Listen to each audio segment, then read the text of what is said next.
Put it in it.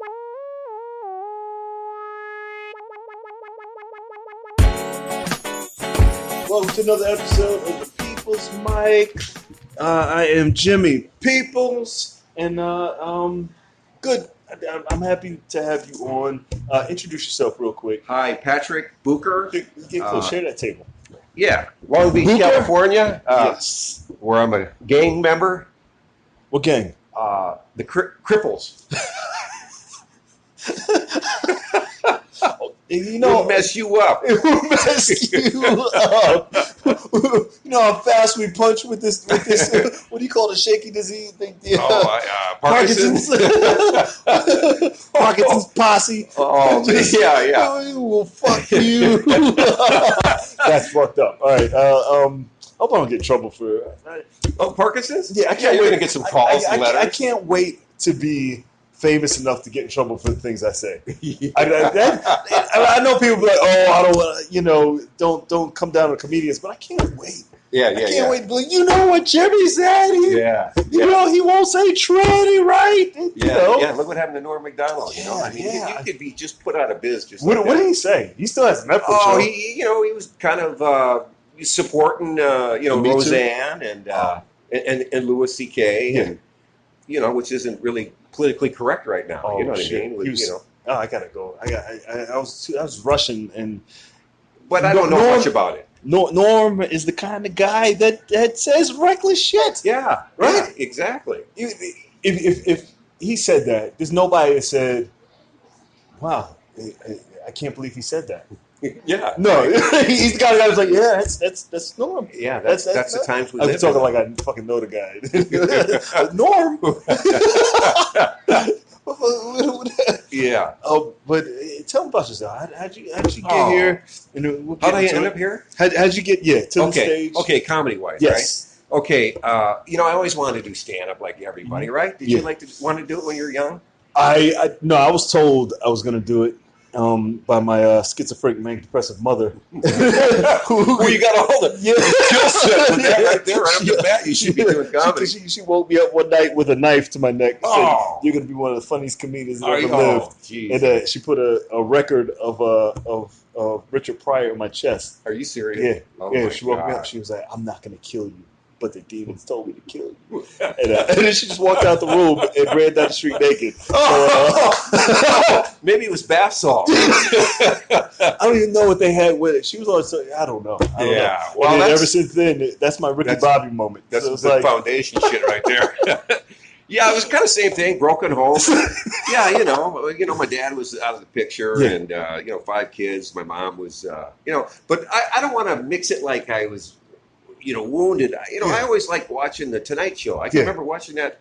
When I was 8, 9, seeing Robert Klein. There was Steve Martin. There wasn't many comics out back then, and I would just be fascinated by that, and I always wanted to do it. But it took me. I'm 61 right now, and it took me till I was 28 to finally do it in Minneapolis. I'm from Minnesota originally, so I lived in Minneapolis, which had a really good mic scene, and 5 full-time comedy clubs. So it was just happening. Yeah. So I got a lot of stage time. I stayed in Minneapolis for 6 years. Again, I started at 28, so that's age 35. Yeah. You either move to L.A., Chicago, or New York to get better. Yeah. And, I felt with my age I had to go to L.A., because I was writing really clean then. Not like a Red Fox or anything, but, I am kind of swearing more than I used to because it's kind of emancipating. Yeah. I'll get to that. But so I ran out to L.A., and did 8 years in Hollywood, just knocking on doors and calling people, and, come back in 6 months, forever. And I went on the road, I went on the road. I went out as a feature. I did some headlining and some real minor league shit in Florida, Coconuts, that tour. So you go down there, they would book features. So you got the feel, you got some experience closing, and all that shit with, the bill settling and all that shit. And so I did that, but I stopped and started a lot, because, after 8 years in Hollywood, you get a little bit bitter if nothing happened, So I just ended up staying out in California, moved to Long Beach, and just kind of chilled for a while, And then I would... Life happened. What's that? Let life happen. Life happens. Yeah. And then I'd restart and have a good, run, and then something would happen where I'd become bitter again, or it wasn't fun. Let's put it that way. It wasn't fun when you're trying to monetize it. Yeah. So I stopped. I think 2011. I'd been doing some cruise ships, so I was very clean. Okay. And then, am I talking too much? No, you're good. Good. Okay. Tell it. And then, so am I? So I wasn't really following comedy that close the last time I quit, because after the cruise ships, I was kind of bummed out. I thought, hey, man, I was doing all right. How much did you do that for? I did 10 cruises altogether. Okay. Some in the mid-90s. 10 years. I was like, how did you not jump off of a cruise? I had a couple in the mid-90s. I was not ready. I did Princess. I got fired. Yeah. Nothing worse than getting fired from comedy for not being funny, right? Yeah. You're funny in life, and you go on stage, you're just not funny, God damn. Or, to the clientele anyhow. Absolutely. The cruise ships are a bunch of nuts. Well, we're going to have to let you go. And it happened in some clubs in the South too. I'd be featured and I get knocked down to an opener. Yeah. Some I got outright fired. Yeah. That's when I was kind of headlining, and I wasn't ready for that either. Yeah. But the last time around, I was doing pretty good, I thought, and that ended. And I just said, man, this ain't fun, man. I started my little tile business, and here I am now, be able to go back and forth between the coast. But here's what really spurred me back, Jimmy. I wasn't following comedy.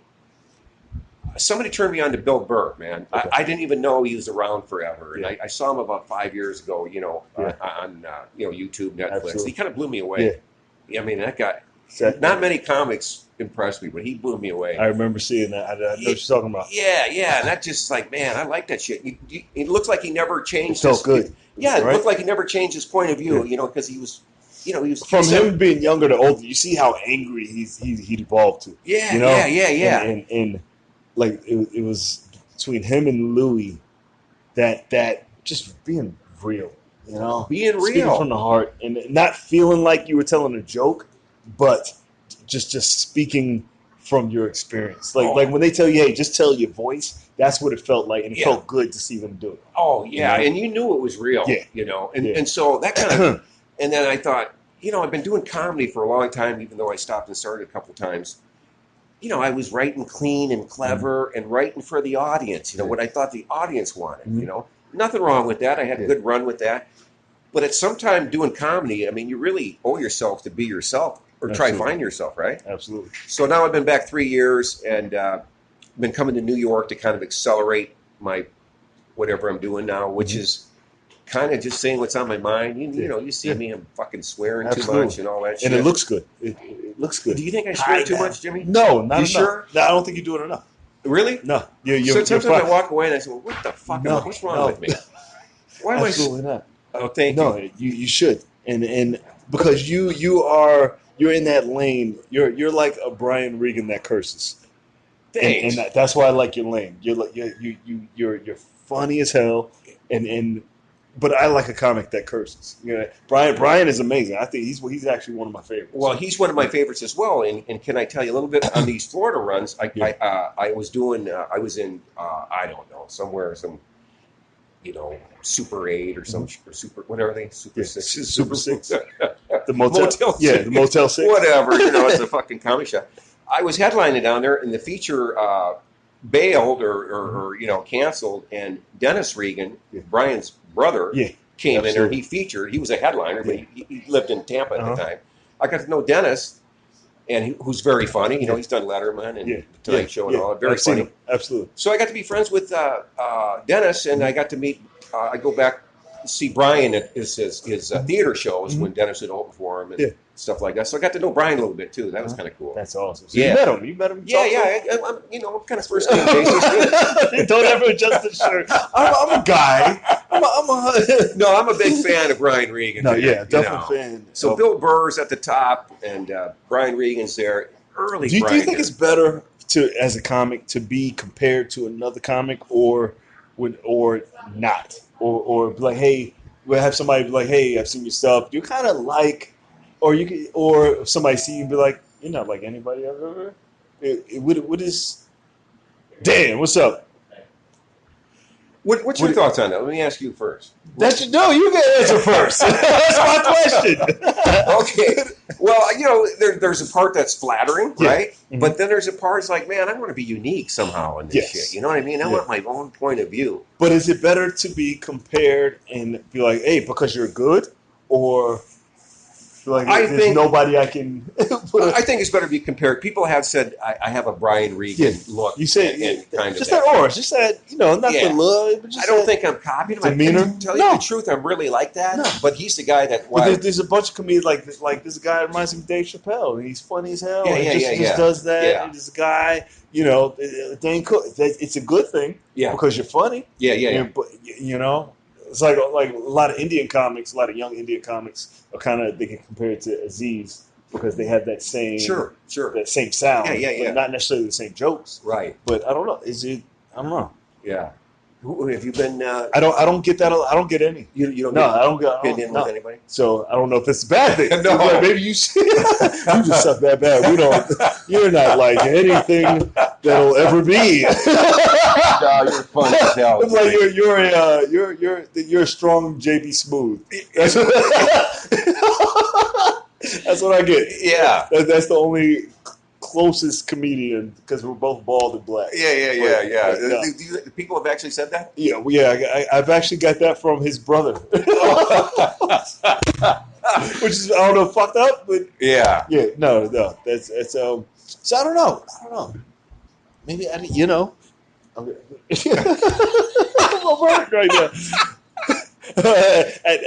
Ask me a question. Throw some of your questions out there. Okay.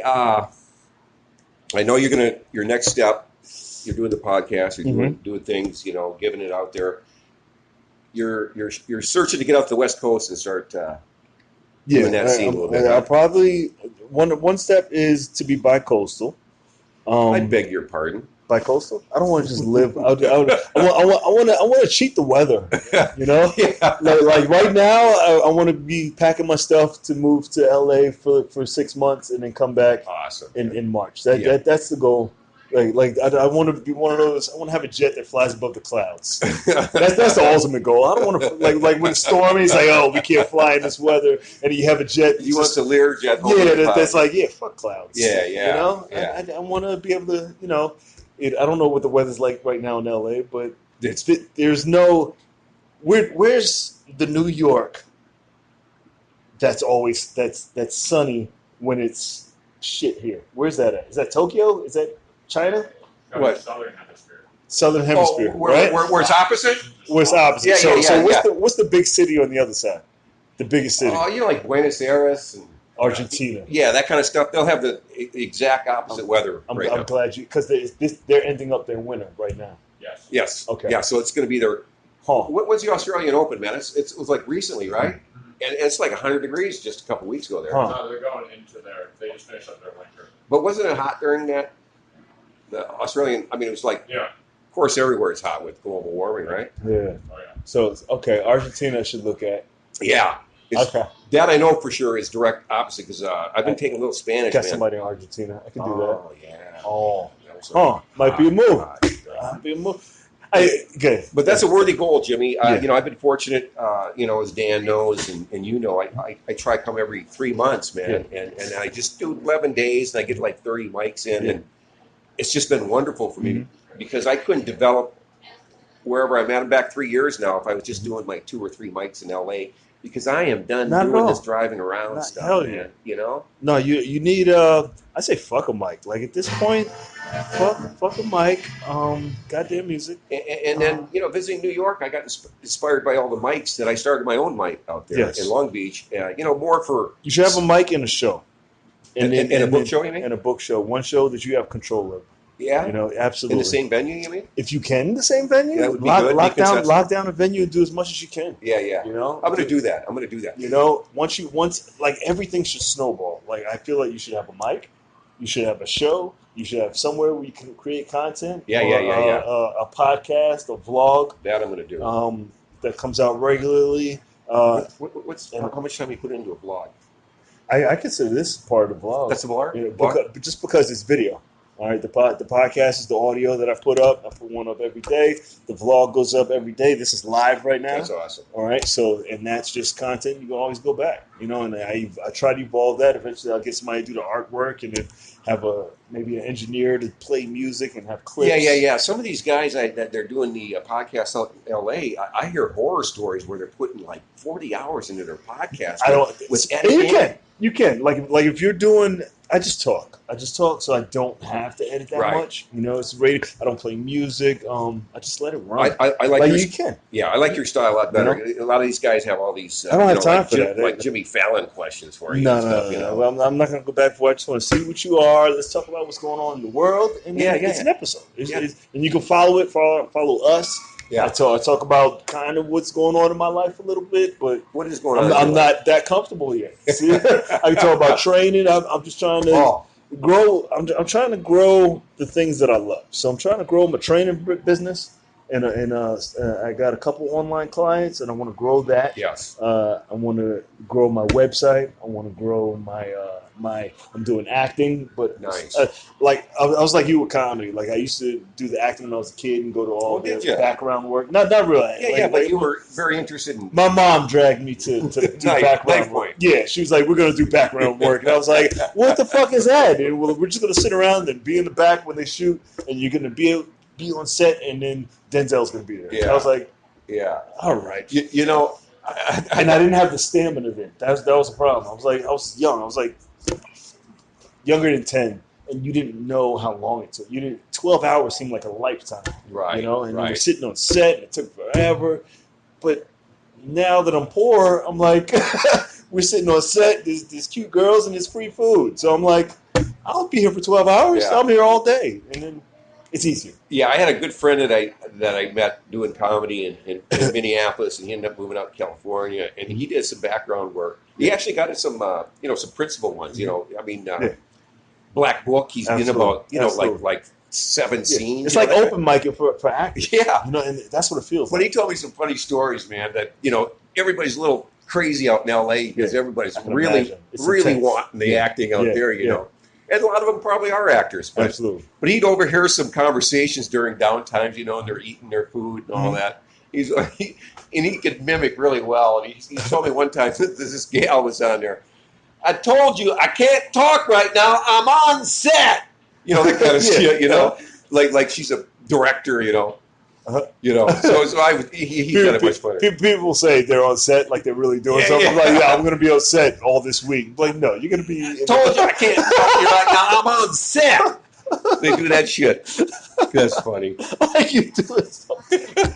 But keep going. Hold on. Okay. Oh, what happened there? Sometimes it drops. Right? That's why I'm not doing a podcast right now. I'm just infuriated. Jesus. Sometimes it drops. Hey, Jimmy, can I plug your training for you here real quick? You can plug it. Don't tell any prices. You can plug it. Yeah, the Jimmy's a great trainer. Yeah. I'm doing another one with him tomorrow before I take off. We work out. He's a great trainer. Yeah. You ever seen him? There you go. Thank you. Yeah, you are. Yeah. Plus a great guy. I appreciate that. I think, man. No, really. Just a great guy. Am I right, Dan? Good guy. Oh, thank you, Dan. Right? He doesn't fucking know. He doesn't fucking. I'm gonna rob him after the show. Who is that guy? I need to keep my street cred. I don't know. He's a black guy with his chest out, so it makes me uncomfortable.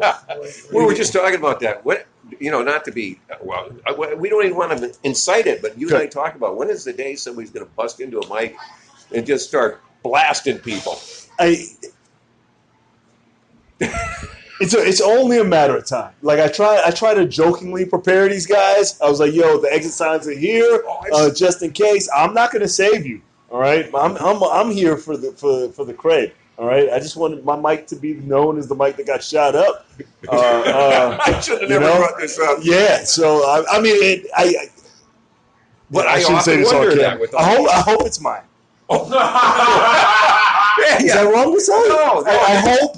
I don't want it to be anybody else's for both reasons, because I don't want guys to get shot up at anybody else's mic, but I don't want them to get the credit of getting their. I work hard to get this mic known. Now, if that was going on, what would you do? Would you do a big run and take the guy out, kind of a thing? What would you ever think about that stuff? Here's my theory on being the hero. I hope that I am fast enough to save the day.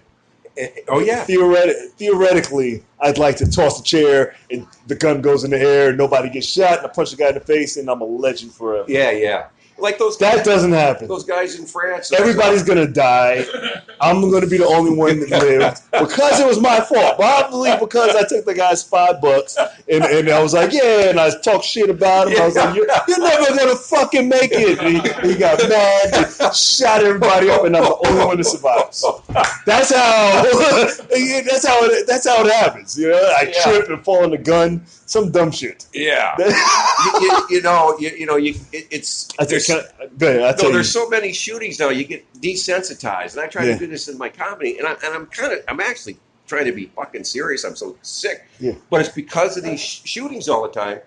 I personally will not fucking read an article or anything. Mm-hmm. There's got to be 10 fucking dead or more. You know what I mean? For me to have interest. That's how words come to. It's like the guy in Las Vegas. He set the fucking bar. It's like, I need 25,000 fucking injured. I'll try to tell the story what happened real quick. To have interest. Okay. There's so fucking many of them. Yeah. A lot of people got to die. Not putting down the horror of it. You know, I would not want to be in that fucking situation. Yeah, obviously. It's a number. Because 50, 200. Because we're in the age of numbers where everything's about likes and follows and numbers and how many you have. Even more. So that dude in Las Vegas, he wanted the record. I mean, that guy was meticulous. It's all about records now. if somebody last week got 77 and the next guy got 76, we'd be like, fuck that guy. You can bet some guy's in his underwear right now fucking plotting how he's going to get top of that. More than one guy. Oh, more than one guy. There's a group. It wouldn't surprise me if there's an organization. Like a game, like one of those suicide games. Yeah. Where where the guys having these kids kill themselves for the game, like a weird organization. It's got to be. Yeah, you remember that cult in San Diego about 15 years ago that off themselves? There were like 10 of them, and they had fucking jumpsuits on and brand new sneakers and all that shit. Because let me tell you, I want to go back to me being a hero. Yeah. Because I failed the other day, and this is how I know. What happened was I was late. I was coming in, right? It was midday. I usually never travel midday, and I ride the. I know where the train ends. I don't know if this has anything to do with the story. So, but I stand at the end. All right, when at the end of the car. Oh, is that your choice? Yeah, that's my choice because I know at the end of the car is the beginning of the station, so I can just be quick, right? But that's good. So I know how the trains work, and I know where to be, whatever. So I stand at the end. And all I hear is, "Sir, you can't go there. You can't go that way. Where are you going, sir?" And it's like this tall. He looked like an open micer, like a 6-foot young kid with a duffel bag, and he just walked into the track and then brushed my shoulder, just walked right past me, and I was like, "Fuck this kid! I'm getting on the train. This train's late, right?" And I was like, "Fuck that kid," and she left. They called the cops, and the cops had a call from upstairs. It's like, yeah, a guy walked into the train, and then we don't know what he's going to do because I don't know. They got to shut everything down. Yeah. So now I look up. There was nobody on the train when I was in.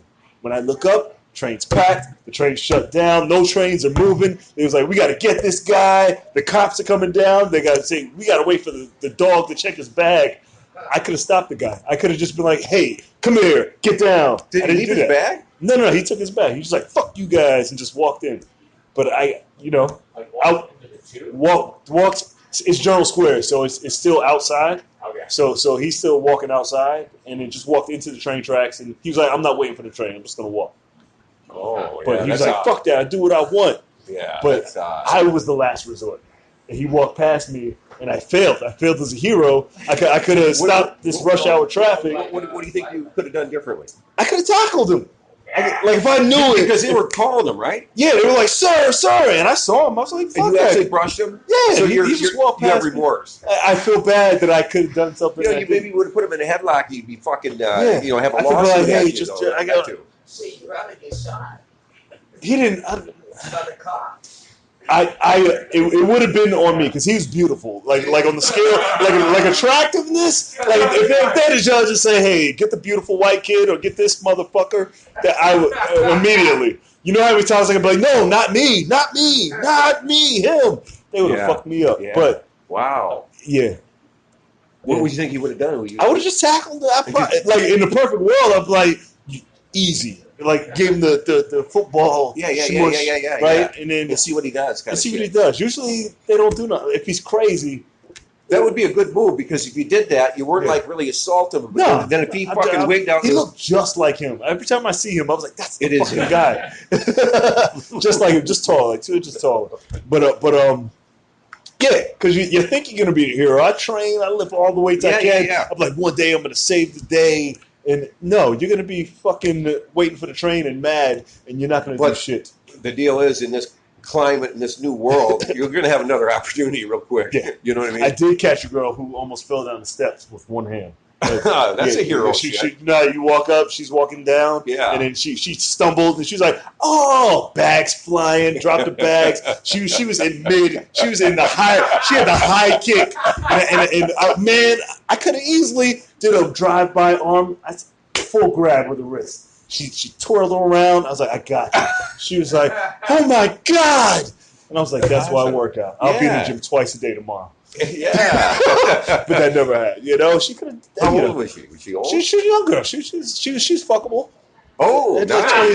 Definitely. That was like, should I have gotten her number? Yeah, I just let her go, and I walked off into the wind. Was she very thank you and appreciative? Yeah, she was like, "Oh my god, you're so good." I was like, "Don't tell anybody about this, man." What'd she do? Miss a step and just start fucking? Yeah, you know how they stumble. Fucking girls and they're fucking walking in heels on steps. That's what fucking really pisses me off. You ever, because you had to walk around in New York so much, hearing that fucking, those high fucking heels, and sometimes I won't date a girl who wears heels in public. If she doesn't have like sneakers on or like it's cute, but especially in those passageways between stops in the subway, it just echoes. One time a girl, she stubbed her toe on the sidewalk and almost fell into a car, and I picked her up like a hero. Yeah, you ever cuff a girl, pick her up, and then I placed her back on the street and left. That's nice. I was like, do I put it? Like, I don't know if she fucked her ankle up or broke her. I don't know what she did. You've had a lot of brushes with that stuff. All the time. I look for that shit. Yeah. I got. You're aware. Right? Are you guys got superhero complex? Do you? No, you don't give a shit. Well, you're aware of your environment, man, aren't you? Yeah, you got it. I try. I stay. I'm always. Oh yeah, for something to go off. Intense.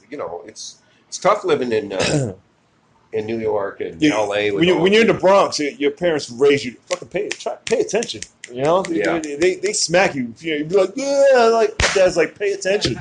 Yeah.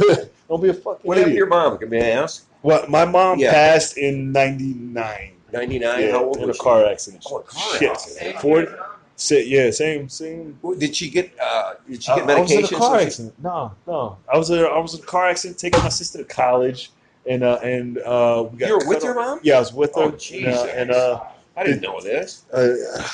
I'll tell the story once in a while, every so often. And a week after I did my first show, I had to take my sister to college. I was like, I did my first mic. I'm gonna be a comedian now. I'm gonna take my sister to college. And we were like, all right, we're taking her to college. We drove. She didn't want to go to my college, so she went to some school in New Orleans, and so we had to drive to New Orleans. In Tennessee, we got cut off by a truck, and I swerved off the road, and the car flipped. You were driving? Yeah, I was driving, and car flipped.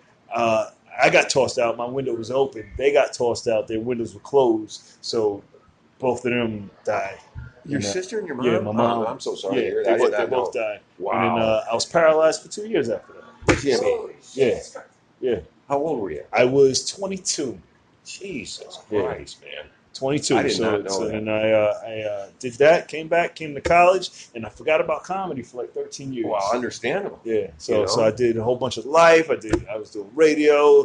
I was throwing parties and staying in college. I was I was in a fraternity, and then when I came to New York, I started personal training, and then I was doing radio, personal training, and when I was in radio, some comedians, most of the comics were comedians.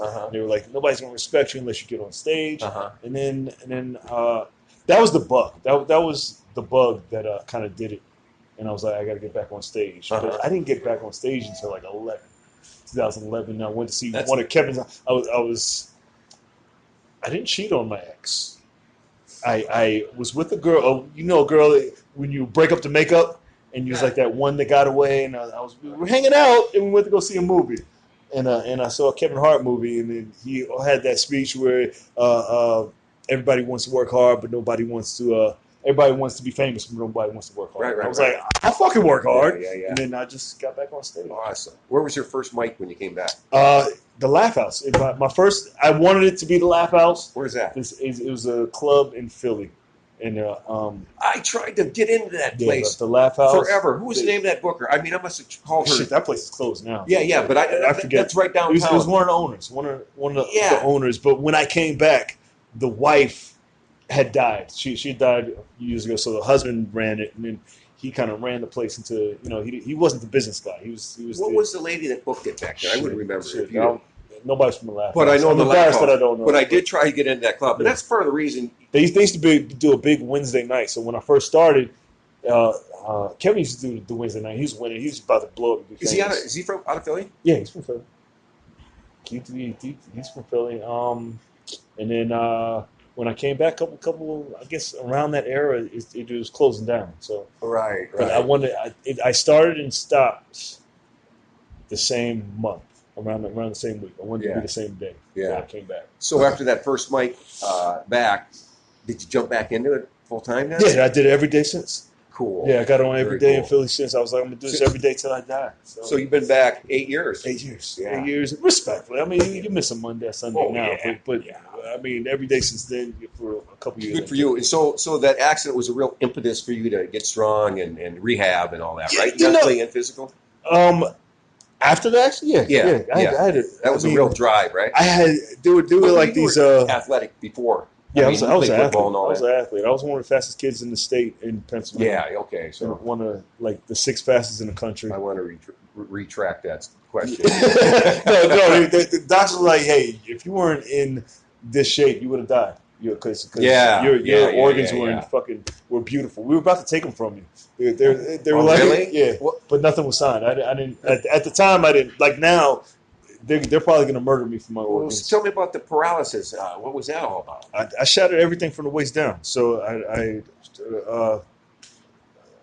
can't tell you, legs, pelvis, hip, partially separated the spine. You just regenerate those nerves? Is that it was so bad? They were like, there's this experimental procedure out of China because we don't have. Look, at this point, if it doesn't work, you're still going to be fucked up. If it does, right. Yeah. So they had me on this like ticker. It was like the string thing. So my whole body was like shattered. So they had to adjust it with strings. So they strung these. They had this metal thing to hold my pelvis together, and then like strings going through my legs, and then they had to drill my knee, and then had these strings where I was just like, instead of casting my whole body, because probably back in the day, it was like, we'll put you in a cast and then you just be like gimpy for the rest of your life.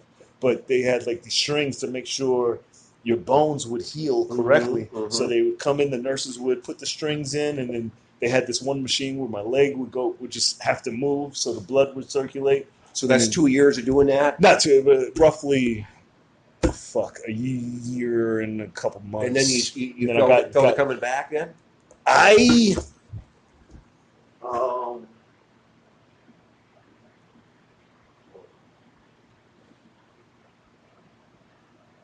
Get this shit started. What time is it?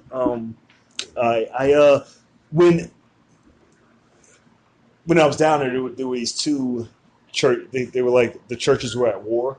So really? Yeah, they were like the black church and white church. Nobody was talking, and they would all come to see me at different times, and they would just come in, and then it was like a battle of who had the better prayer. Yeah. So they would like come and pray over me, and then I feel like a lot of people don't believe in God, but I know that, and her name was Pastor Turner. She was like almost magic, almost, cool. and maybe it was the medication I was on.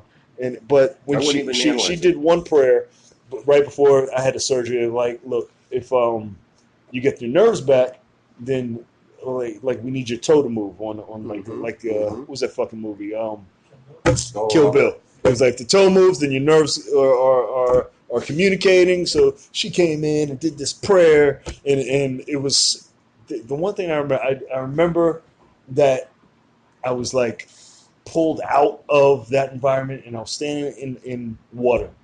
Ooh. I was standing in water while she was praying. So I heard her prayer, but I was like in this cave with this blue water, the bluest water I've ever seen. 2 big koi were around me. It was like a red koi and a blue koi. And the louder she prayed, the faster they were going around my body. Oh. Right? So real. Like I put my hand in the water. I felt I was there. Yeah. Right? And I felt I like touched one, and then the red koi, the blue koi ate the red koi, and then she was done. And I don't. It could have been weeks. It could have been the next day, but it felt like the next day my toe moved, and then it was all uphill. Well, you know, there's something to be said of that for sure. That's a fascinating story. Yeah, that's the one, and I can still smell the wood. You know. Yeah. Now that was something that you went into mentally during the prayer. It was like she was such a powerful person. It was transcending, kind of like you're hypnotized into this world. Yeah. That's pretty cool. Yeah, and you remember it vividly, though, obviously. Vividly. Wow. Like I could tell that. Then I would believe in that. You know, at the minimum, there's a higher power. I do believe that. And that's why I can't deny. I cannot either. I can't deny. I mean, I don't know. Yeah. I don't know. But I know there's something bigger than me. Yeah. You know, that controls this. I have no control over that. You know. Yeah. Yeah. I was Roman Catholic, and that's a disturbing religion. But I believe there's something. I don't believe in God a lot of times, but I believe in something. And people say God, and there's definitely an energy that you have to wake up and say thank you. Yeah. You know, you gotta say thank you that you can just stand up and pee. You know, when I stood up and peed for the first time, it felt so good. Yeah. So you ever just take a pee with no hands? It's good. Yeah. You're blessed for that, and I say thank you every time now. Yeah. You know. We kids sometimes I'll say, it takes me all 30 seconds to leave my house or apartment to see my first asshole of the day. Mm-hmm. But it's also that amount of time to see somebody that's worse than you, So it's a mixed bag, man. I say thank you a lot. Yeah. I find I try not to look crazy doing it, but just for the little things, Well, just the person is you can tell you're of that. Yeah. So I can tell. This is good. Yeah. No mic today. No mic. That's it. That's all you guys got to know. God damn. Any questions? Is that time? We tell them how to find you. You want to ask any questions? Any questions? Good. You all right, Dom? Well, again, I live in Long Beach, California. I have a mic. How many women do you think you've slept with? Well, that's a good question. In your life? Sometimes I've thought about that. Yeah. I'm 61 like, and never married, so there's a lot of fucking sales calls there. Could you make a list of the women? I tried to in the beginning, but it gets then you're fucking drinking. Oh, yeah. One time I got so fucked up in Phoenix. I was living in Phoenix. I brought this chick home, and and the next day she had one of these fucking crippled fucking arms. I didn't even know. Yes. But she's in that fucking pile. Yeah. I'd say the ones that my girlfriend. I'd say fucking.